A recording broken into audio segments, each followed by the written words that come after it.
Hai semua, perkenalkan saya Salsabila Zulkarnain, mahasiswa KKN Tim 2 Undip periode 2020-2021 dari Fakultas Hukum. Saat ini saya sedang menjalani studi di Fakultas Hukum jurusan Ilmu Hukum Universitas Diponegoro. Di masa studi saya yang memasuki tahun ketiga ini, saya pun diharuskan untuk menjalankan KKN. Tapi sayangnya dapat kita sadari bahwa sampai saat ini pandemi COVID-19 belum berakhir.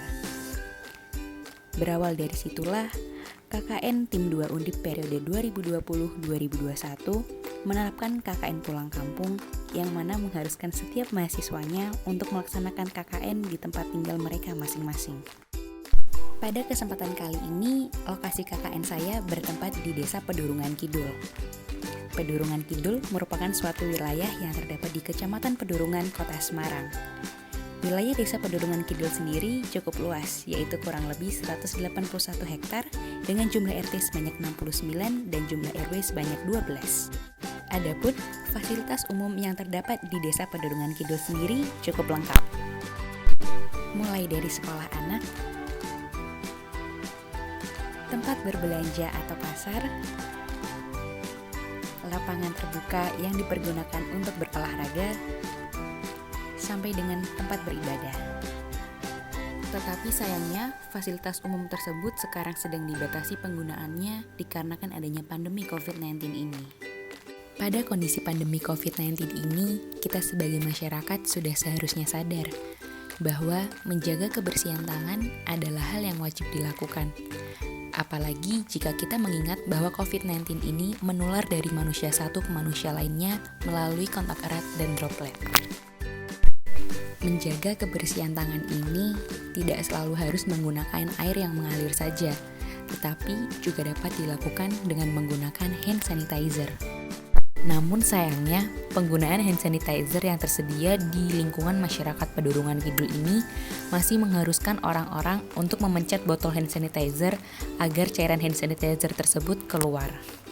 Padahal, teknik memencet hand sanitizer tersebut merupakan cara yang tidak higienis karena sudah terdapat bekas tangan orang lain yang sebelumnya juga telah memencet hand sanitizer tersebut. Jika hand sanitizer ini dipencet berulang-ulang dengan orang yang berbeda, maka akan terjadi penumpukan bakteri. Dengan melihat kondisi seperti itu, maka pada kegiatan KKN kali ini saya berinisiatif untuk membuatkan alat injak hand sanitizer untuk masyarakat Pedurungan Kidul. Kegiatan dalam pembuatan alat injak hand sanitizer ini diawali dari pembelian bahan-bahan dan peralatan yang nantinya akan digunakan dalam proses pembuatan alat injak hand sanitizer. Bahan-bahan dan peralatan ini dibeli di toko bangunan di sekitaran wilayah Desa Pedurungan Kidul. Hitung-hitung sekalian membantu para pedagang di masa sulit seperti ini. Dalam pembuatan alat injak hand sanitizer sendiri, bahan utama yang diperlukan hanyalah pipa paralon saja. Karena pipa paralon sendiri bahannya ringan dan mudah dicari. Setelah pipa dibeli, maka dilanjutkan pada tahap pengukuran. Pada tahap pengukuran ini, pipa diukur sesuai dengan ukuran yang telah ditentukan.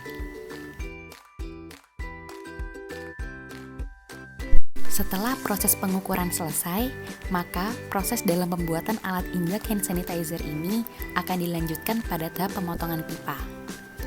Pemotongan pipa ini saya lakukan secara mandiri dengan menggunakan gergaji tangan. Pipa-pipa ini dipotong sesuai dengan ukuran yang telah ditandai sebelumnya. Dalam pemotongan pipa ini, hati-hati ya teman-teman, jangan sampai tangan kita tergores ataupun terkena gergaji yang sedang kita gunakan.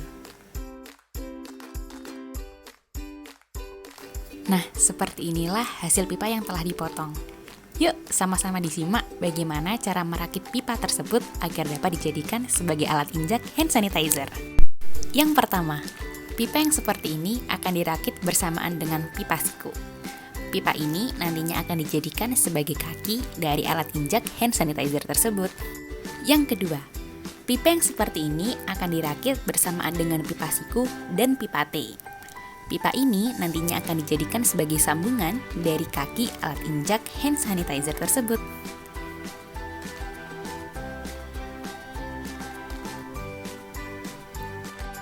Yang ketiga, pipa yang seperti ini akan dirakit bersamaan dengan pipa T.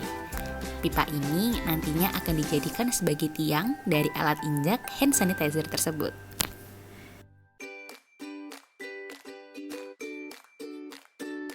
Yang keempat, pipa yang seperti ini akan dirakit bersamaan dengan pipa siku.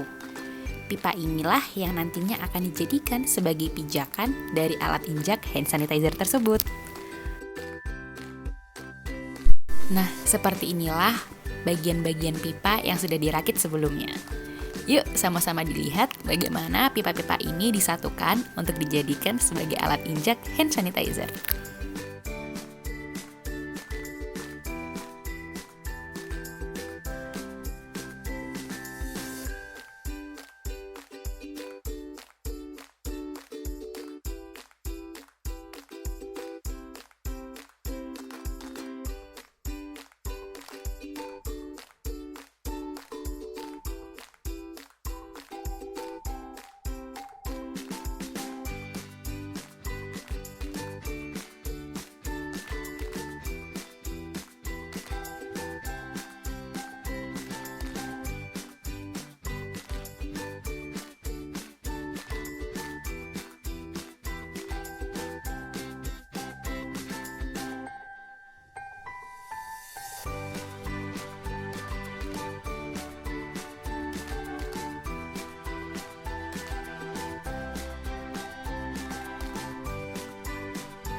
Dan selesai. Sebelum diserahkan kepada warga Pedurungan Kidul, saya pun melakukan uji coba terhadap penggunaan alat ini. Nah, setelah selesai dalam merakit alat injak hand sanitizer, tidak lupa juga saya sekaligus memberikan edukasi kepada warga Pedurungan Kidul yang akan menggunakan alat injak hand sanitizer ini. Edukasi yang saya berikan tersebut mengenai panduan penggunaan hand sanitizer dengan benar. Edukasi ini saya buatkan dalam bentuk MMT yang mana nantinya MMT tersebut akan dipasangkan pada alat injak hand sanitizer. Kurang lebih seperti ini teman-teman penggunaan MMT-nya. Setelah pemasangan MMT selesai, maka alat injak hand sanitizer ini saya serahkan langsung kepada salah satu perwakilan warga Pedurungan Kidul, yaitu Bapak Rukman, selaku Ketua RW 02 Pedurungan Kidul sekaligus sebagai penanggung jawab dalam pelaksanaan program kerja KKN kali ini.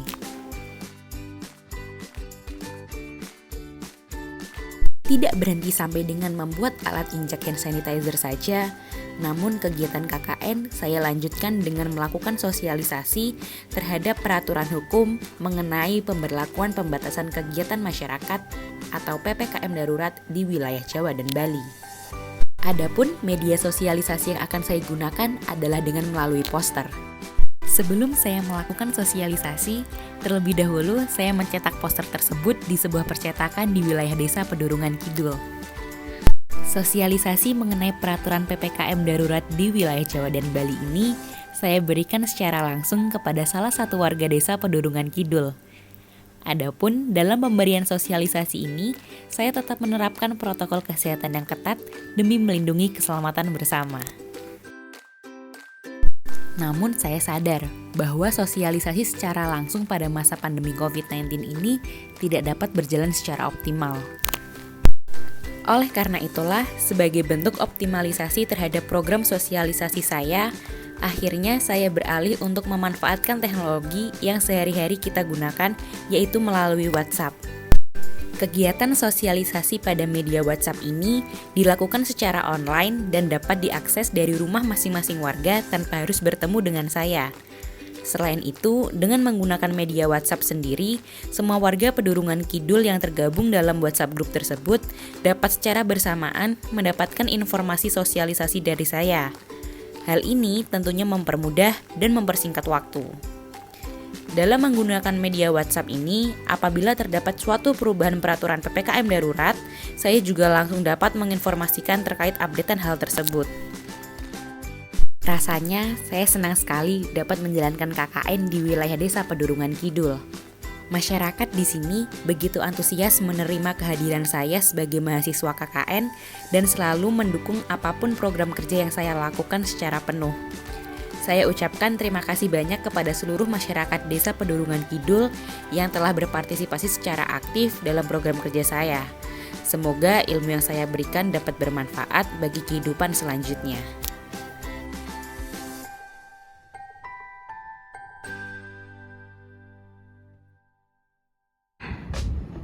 Terima kasih Mas Sasa, informasinya tentang peraturan hukum PPKM tahap 4 darurat di Semarang.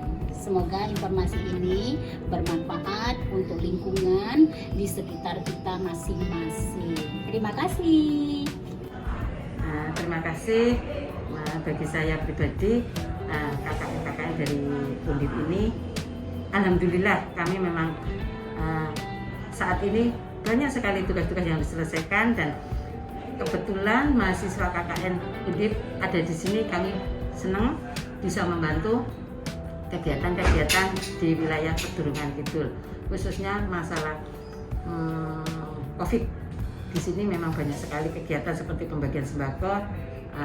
Anak-anak bisa mengikuti kegiatan yang ada di wilayah Pedurungan Kidul.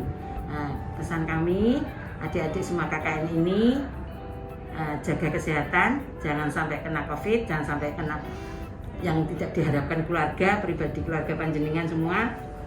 Jaga kesehatan, sehat selalu, makan harus diperhatikan, jangan banyak bermain yang keluar, maksudnya keluar yang tidak begitu penting. Mungkin itu kesan-kesan dari kami.